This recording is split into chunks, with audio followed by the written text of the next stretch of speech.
made more sense to the client. So, Yeah. That doesn't make sense at all. so I'll go over these. I and mean, then- we know what he meant, Yeah. but it's like, obviously, The client's you gonna could get understand confused. where it's confused. Merry Christmas, everybody. So the challenge is that if we can be profitable for every month from here on out at the end of the year, which I expect if we can keep everything going well, if we can be profitable every single month besides one, because there's going to be another one where there's 3 pay periods, and those are tough. If we can, January 1st, we're going to start doing medical benefits for everyone here. So it's several plans I'm looking at right now, just kind of weighing out the costs and everything. So that's kind of like the goal. If we can it needs to be consistent enough to where I know that we can make that commitment to everyone, and then we can all do that. So more info on that will come later in the year. I'm looking at several different plans, seeing what would be best for us considering age and all that sort of thing of the kind of the demographic that we have here. So I'm working on that, but that's kind of what I'm shooting for. So we'll have 1 month of like, dodge that bullet, but everything else, we need to have some consistency, right? I think we'll be there. As long as we stay efficient on the training element, bring on the new hires that are coming on and are still being profitable, I think it'll be good. Thursday, called and accepted the job, or last week. Sammy put it on the schedule, we're all good. Ryan called the lady on his cell on the 31st and told her he couldn't get the sod here in time, could we move it to next week? So it was scheduled for this week. And so then he ordered all the sod and all the materials, and then the customer calls the next day and cancels the whole job. So, tell me what we should do. Like, this is like the quiz, so we will all understand the order. So what happened was we actually had really good notes in the office notes. It said client called it and canceled job, but we forgot to cancel it on the dispatch board or send a note, like the follow-up call note to the franchisee, or text him. So he still thought it was all in the schedule. He ordered all the stuff. It all showed up. And then the customer came out and they were like, why are you even here? So they could have canceled. So in the past, what we've done, customers try to do that. And we say, oh, well, we've already spent $1,200 on your materials, so we have to charge you for that. We've already paid for it. Sod dies, like we have to take it to the dump. Mm-hmm. So a lot of times, and this is what he tried to do when he got there, a lot of times we can sell him the job. You're gonna have to pay $1,200 anyway. You might as well pay $2,500 and have the job done.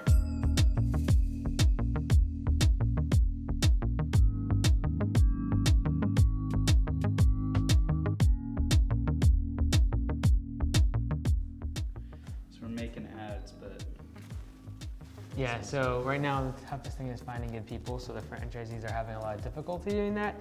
So what we're trying to do is, instead of just running pictures on Facebook ads or Indeed or whatever, having a video.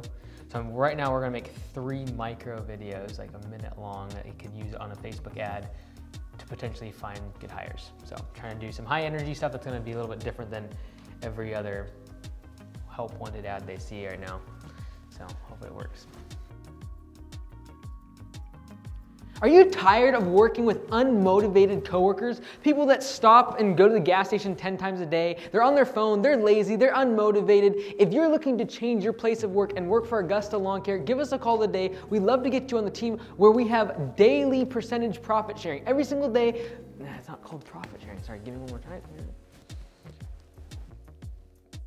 Are you tired of working with unmotivated coworkers that stop at gas stations on their phone all day, sleepy, lazy, all the rest of it? If you want to work with true professionals, give us a call at Augusta Lawn Care, where we actually give a percentage of the revenue every single day that you earn to the business. That's what your paycheck is. So you're motivated to work, and if you're one of the ones that work harder, you make more money. The harder you work, the more money you make. Give us a call today, have pay for performance instead of hourly wages, and get a share in the profits every single quarter. Better than the first one. Do you want to redo it or no? No, it's about what I want to say. It's kind of what I want to say. You got it? I think that's fine. Okay. Let me do it one more time. Yeah. Are you tired of working with unmotivated coworkers? If you want to work with true professionals in the lawn care and landscaping industry that are motivated to work hard, give us a call at Augusta Lawn Care. We'd love for you to join the team, because instead of getting an hourly wage, you get a percentage of the revenue you make for the business, which means the harder you work, the more money you make. And by the way, we also have profit sharing, which means you get a share with the profits in the business every single quarter. That's better. All right. So between the 3, that should be great. Sorry, just put more on you. Okay, thank you, sir.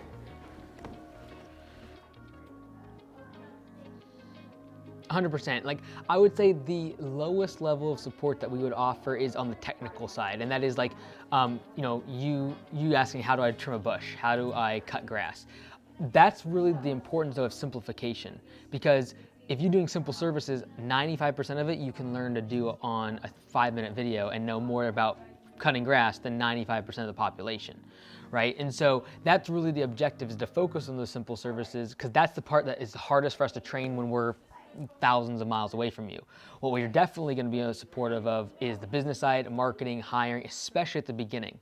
So even though, you know, when you leave here, we are very well aware that a lot of your support that's needed is in those first 6 to 12 months, especially like the first 3 months, right? Because now it's a matter of like, not like, okay, like the monthly coaching call is great, but like I need to know, like, am I spending too much on Facebook? Am I spending too much on Google? And that's where like we probably have the most contact, you and I, directly with Command Center every single day, being able to reach out for that kind of support. And then, like I said, like all of our franchisees have my phone number. I'm literally texting someone right now about their Google Ads budget. So that's the level of support, especially at the beginning, that we really push ourselves to provide. And honestly, from the standpoint of like our cost and our business from the top side of the franchise, we know that $15,000, a good chunk of that is going to go in the fact that like I'm going to be very involved with you for the first 3 to 8 months. So that was a call with a potential franchisee out of Tampa Bay, Florida. I think it's like our second or third call. Like when I'm selling franchises, it's not necessarily like a sales process. It's just educating, answering questions, making sure it's the right fit for them, making sure they're the right fit for Augusta. So a lot of times that first call, I get a check mark or an X on whether or not they're a good fit for us. And then it's a matter of just answering their questions, making sure it's good for them. It's gonna be better for them to join Augusta than start their own thing. And so this particular franchisee, it's actually a father and a son, and they're going to be moving over to Tampa out of Miami. And so yeah, really looking forward to working with them, probably starting next spring. A lot of times the sales process is pretty long, a lot of phone calls. This one was 45 minutes long. The first one was like a couple hours or an hour and a half or something like that. So yeah, it's a lot of communication, and it's worth it to make sure that they are making a good decision. They know it's a long-term commitment, and they're actually really scale the business. And so it's just not much of a sales process. I answer the questions, I'm confident in what we kind of are selling here. And if you're doing lawn care, doing landscaping, doing any sort of service, it's like, hey, if you have confidence in what you're selling, it's not really like, it's really in your best interest. It's really, you almost have like a moral obligation to make sure they make a decision to join. So for someone like them, I really know we could help them a lot. They don't have any landscaping experience, they have the money to scale, and they have the experience from a business element to be able to run them and manage the business. So I really feel like it's my best interest, my moral like obligation is to make sure that they do make the decision to join Augusta. And so just getting them there and making sure that I answer their questions correctly and that they're comfortable with everything is the objective of those calls. So do a lot of them. Zoom, gotta love it. So I just got a call from one of the trainers at Anytime Fitness. Last night, one of the members came in for a training session, a group training session, and they were high. So they were like falling all over the place and everything. So we're just in communication with them now. Hey Mike, I was thinking on Wednesday, if she is to show up like that again, I'm gonna pull them into the office and just say, hey, you know, on Monday, I just realized that you didn't seem to be very present. You know, you were falling over. These are all safety concerns. You know, I don't want her getting hurt in our sessions. I want to be able to help. Just kind of figure out what the situation is. You know, maybe it wasn't drugs. Maybe she has something going on. From what I saw, it did really seem like drugs, but maybe if it's not, I could lean her towards personal training. Maybe she needs more one-on-one attention. And if that's not the case, if it is, you know, say like pain medication, I'm just gonna have to let her know that she can't be showing up and participating in those circumstances because it's just too much of a safety hazard. So this is something I'm still learning on, and that is when a lot of times employees, they've been used of just giving off issues to their employer or their boss or their manager and just like having them take care of stuff when they actually know the answer, and I don't want to disarm them.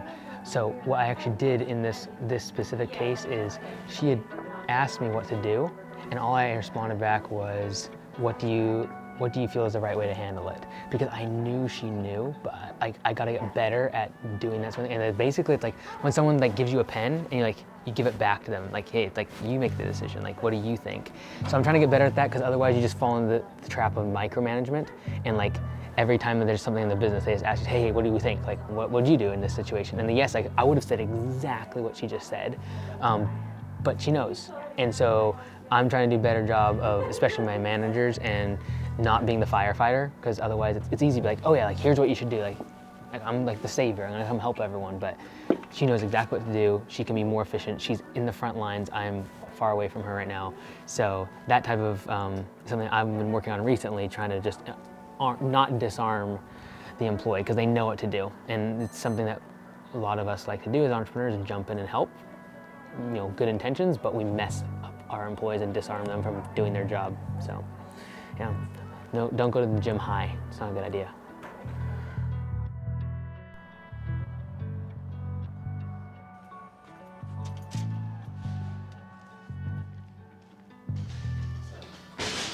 Howdy. Okay, so now we're at the studio, and we're gonna do some recording for the MBA for Entrepreneurs course. So if you haven't checked it out, you probably should. I'm adding to it, like, I try to do like 5 to 10 lectures a week.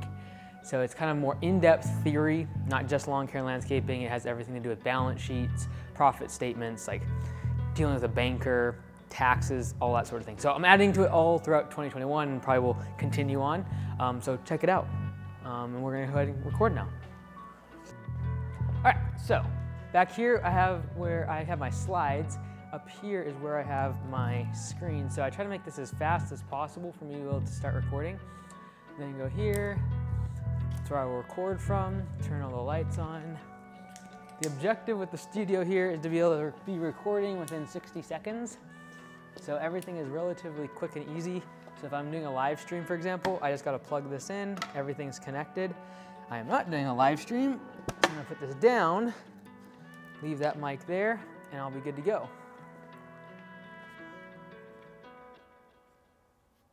All right, so we're gonna talk about cash versus accrual accounting. So sales that you made on credit, okay? So that's operating activities, just traditionally, you know, going, getting the inventory, selling it, having.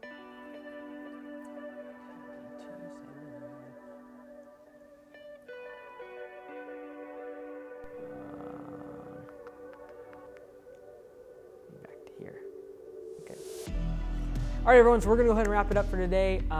Thank you so much for coming on for our first real day of a vlog. Hopefully this is something we kind of get in our groove and start to learn what is good for us to film. Comment below what you'd like to see in the vlog, areas of what I do in the business, personal life, whatever it is that you'd like to see more in the vlog. And I appreciate you all following. And I guess tomorrow I'll see you again. See you then. Guess I'll take this off.